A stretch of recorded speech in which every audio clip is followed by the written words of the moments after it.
Presenting The Complete Orson Welles and the Mercury Theater on the Air in The War of the Worlds by H.G. Wells. This is Orson Welles, speaking from London. as the third man.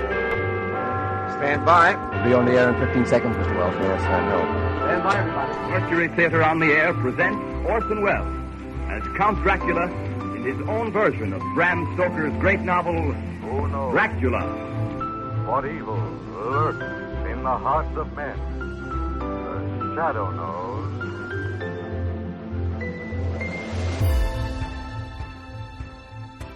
Hello world, welcome to The Complete Orson Welles, brought to you by Dwayne Old Time Radio. This podcast will feature various classic radio programs ranging mostly from 1936 to 1952 that Orson either produced and directed, was featured on, or starred as a guest. If you enjoy my podcast, you can subscribe to receive notifications of new posts. Subscribing is free and only takes a moment. New episodes are posted weekly.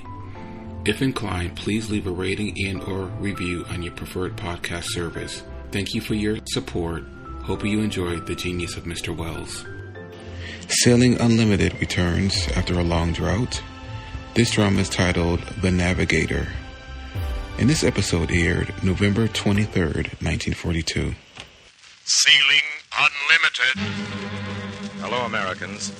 This is Orson Welles. This radio show is brought to you by the men and women of Lockheed and Vega.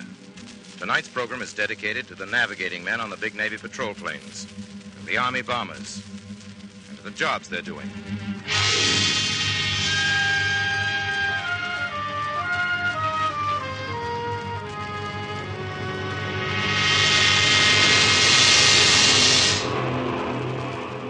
Our planes are named after the stars at Lockheed and Vega. Orion, Electra, Lodestar. The Vega, that was Matten's plane, and Post and Gatti's. One Vega set a round-the-world record. It took another Vega to break it. Then Howard Hughes and another Lockheed did better yet, circle the world in 3 days, 19 hours, and 9 minutes.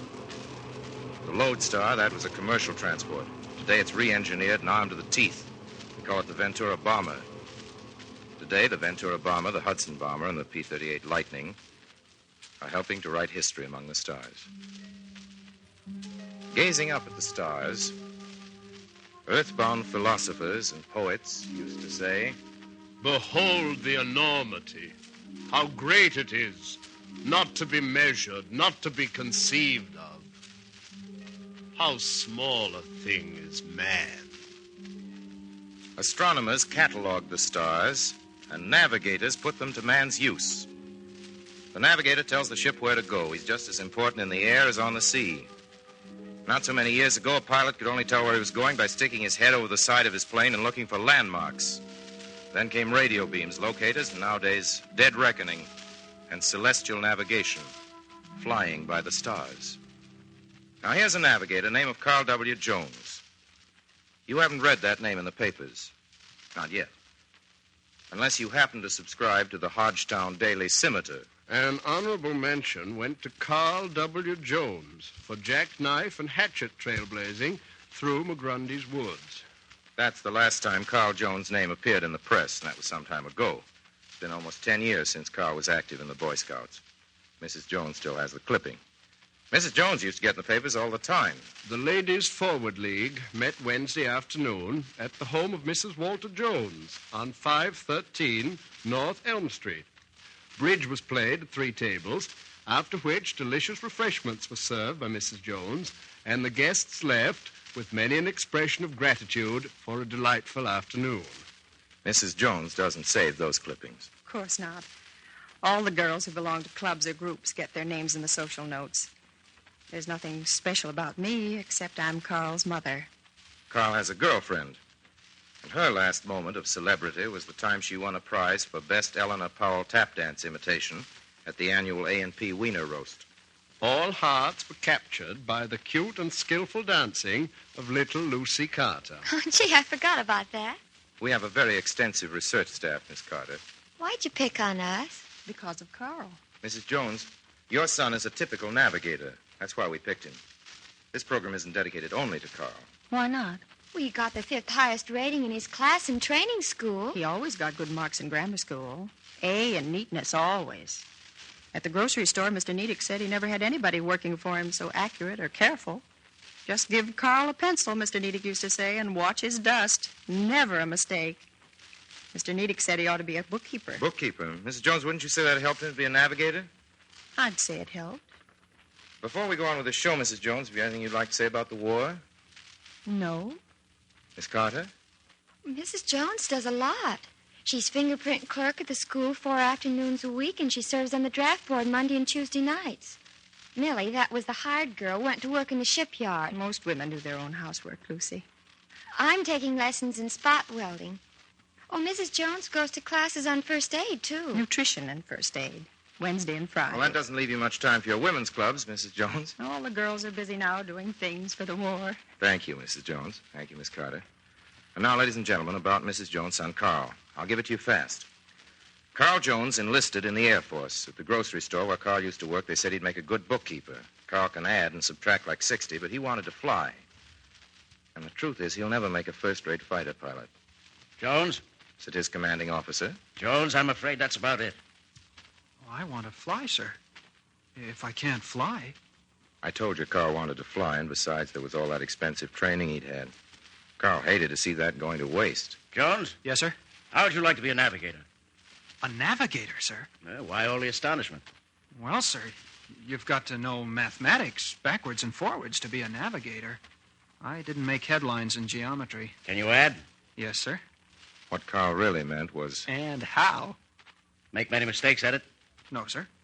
Then you can be a navigator. We'd like you to have a try at it, Jones. So Carl took the pencil from behind his ear, so to speak, got himself a sextant and a Bowditch's Practical Navigator and Weems' Treatise on Aerial Navigation and Drawing Instruments and Precision Dividers and several Mercator charts and a stopwatch and a few dozen extra pencils. He worked at it hard for 15 weeks, took his place beside a lot of other boys from the stores and offices and colleges of America, took his place beside a navigator by the name of Christopher Columbus, a trailblazer named of Daniel Boone, who never got lost, no, but he was bewildered once for 3 days, a lot of other pathfinders. Carl learned to stand in the plastic glass turret of a bomber and take some sights on the stars and then make some passes with that yellow pencil of his. And lo, he knew where he was. It was magic. Carl Jones, fresh from wrapping butter and cartoning eggs, could intercept starlight, traveling at 180,000 miles a second. Consult his almanacs, fool with his sliding scale, make a few passes with his yellow wand, and by Jupiter, he knew where he was. Holy cat, it works. Floating around in space, 1,000 miles from anywhere. Carl could find out where he was by Jupiter and by Polaris and by Sirius and by Lyra and by about 40 other stars, as well as the sun. He could tell where he was and where he was going and when he'd get there. By the lodestar he could. And all at once, Carl came to an important realization. He found out he wasn't just a clerk in the big bombers he navigated and practiced. He was the manager. He told the pilot where to go. Well, pretty soon, Carl got so good they sent him to an airbase in a jungle island in the South Pacific. It was so small that from 10,000 feet it looked like a sprig of parsley. A nice location for a thriving business, though. Customers weren't long in coming. Men, our reconnaissance reports a very powerful enemy task force in our vicinity. The vital information goes up on the blackboard. Pencils come out. Carl Jones takes down his biggest order to date. Enemy bears 320. True distance. Enemy disposition. 2 aircraft carriers. 4 cruisers. 8 destroyers. Objective. Intercept. And attack.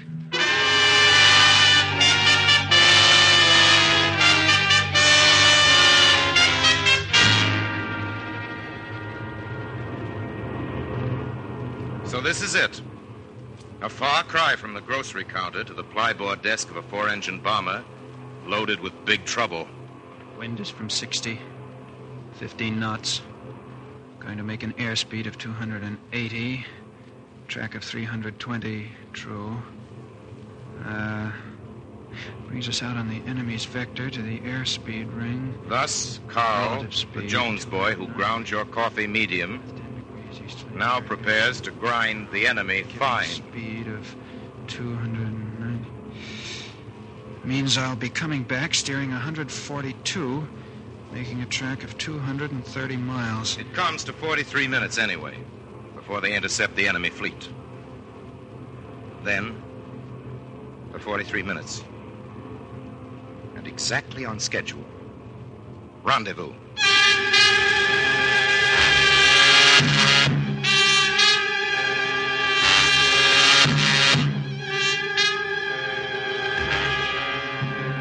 The enemy under the wings. The bombers dodging the ack-ack fire, watching for fighters make their runs. Pieces of flak rip through the cabin walls. Machine gun bullets whine through the ship. A port engine is hit. The enemy fighters swarm around the bomber. Then from the bombardier... Bombs away! Let's beat it out of here! So they beat it out of there. And with machine gun slugs spanging and humming through the ship, Carl Jones makes some vital corrections for a crippled engine, a false course to throw off pursuit ships who might find the secret landing field, the change in wind direction and velocity. Very routine. Very. Now, let's see. 145 degrees. Making a track of 235 miles. Unperturbed, the yellow pencil moves across the board. The grocer's clerk makes his calculations. In other bombers, clerks and college boys and coal miners hand up slips of paper to the pilots with estimated times of arrival calculated correctly, almost to the second. Theme song for pilots. Show me the way to go home. Nightfall. The bomber has shaken its pursuers. Her course has changed. More calculations for the Navigator. Look at him. Less than 6 feet tall, with his head among the stars. Stands there with a sextant to his eyes and puts the universe to use. Puts the giants of heaven to work for him. Outside his plastic turret gleam stars, bigger through the middle than our entire solar system. They work for him. Carl Jones, whom you used to know, peers at them and steers by them, homing. For he wears the universe like a wristwatch, balances it like a pencil, orders and uses it like a navigator. Estimated time of arrival at base 23.27. There she is, boys. We're home.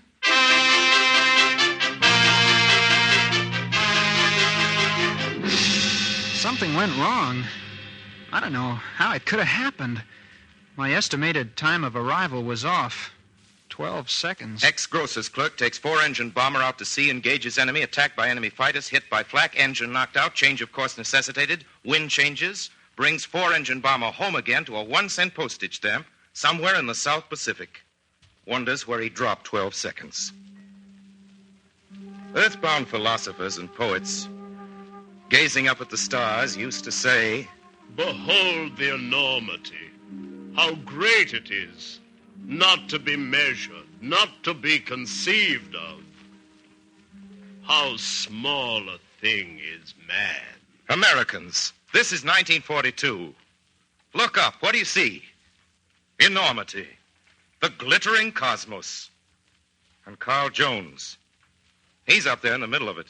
He's doing a great job. That's what the Air Forces say. I always knew he would. How about you, Miss Carter? You're going to marry him. I think he's wonderful. Surprised? I shouldn't be. He hasn't changed any. I guess he was wonderful before. We're just finding it out.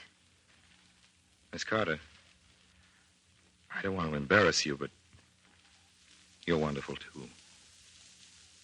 Carl up there in the stars thinks you're wonderful. And you, Mrs. Jones? I dare anybody to make a joke about an American Woman's Club now. While we're about it, is there anybody who thinks it's funny or dull to be a bookkeeper? Your boy Carl may never make the headlines, Mrs. Jones, but he's proving an important point. It concerns the dignity of man. He doesn't look very small up there compared to the universe. He looks very big.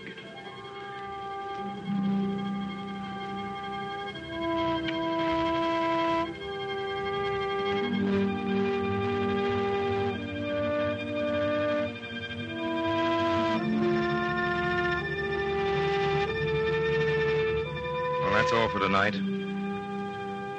Please listen next week. Till then, good night, Americans.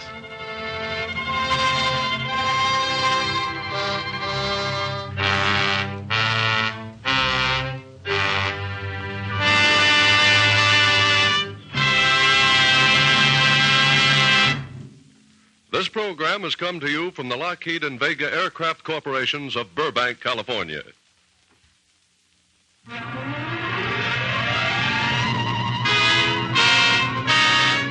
This is the Columbia Broadcasting System.